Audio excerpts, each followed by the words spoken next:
Phone पर। Hello माँ, मैं राजू बोल रहा हूँ। कैसी हो माँ? मैं ठीक हूँ बेटे। ये बताओ तुम और बहू दोनों कैसे हो? हम दोनों ठीक है माँ, आपकी बहुत याद आती है।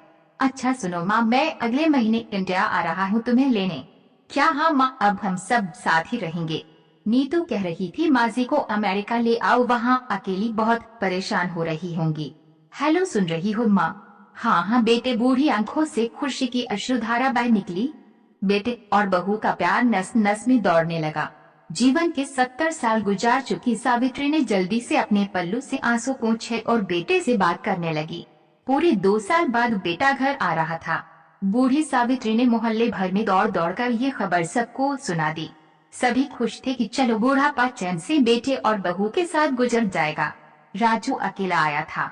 उसने कहा कि माँ, हमें जल्दी ही वापस जाना है, इसलिए जो भी रुपया पैसा किसी से लेना है वो लेकर रख लो, और तब तक मैं किसी प्रॉपर्टी डीलर से मकान बेचने की बात करता हूँ।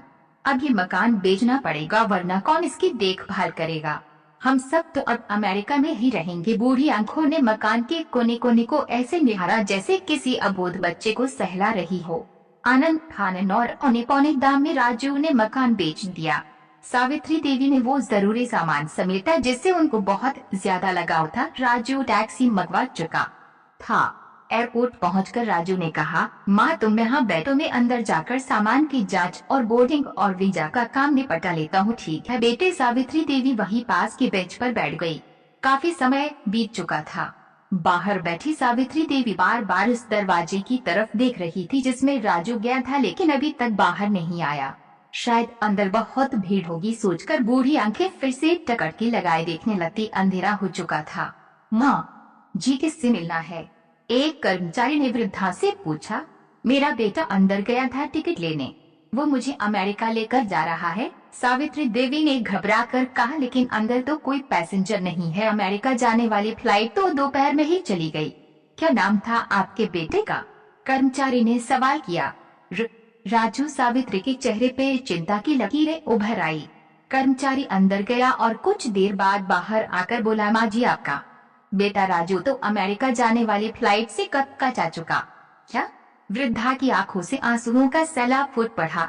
बूढ़ी माँ का रोम रोम कांप उठा। किसी तरह वापस घर पहुंची जो अब बीत चुका था। रात में घर के बाहर चबूतरे पर ही सो गई। सुबह हुई तो दयालु मकान मालिक ने एक कमरा रहने को दे दिया। पति की पेंशन से घर का किराया और खाने का काम चलने लगा।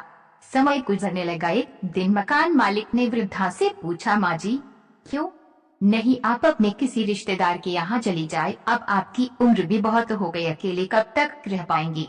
हाँ चली तो जाऊँ, लेकिन कल को मेरा बेटा आया तो यहाँ फिर कौन उसका ख्याल रखेगा? आँख से आंसू आने लगे।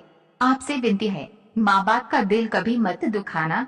शिक्षा माँ तुम माँ। अगर आपको हमारी ये स्टोरी अच्छी लगी तो लाइक करें, कमेंट करें, शेयर करें, ताकि आप तक हमारे नए नए अपडेट सबसे पहले आपको मिल सके।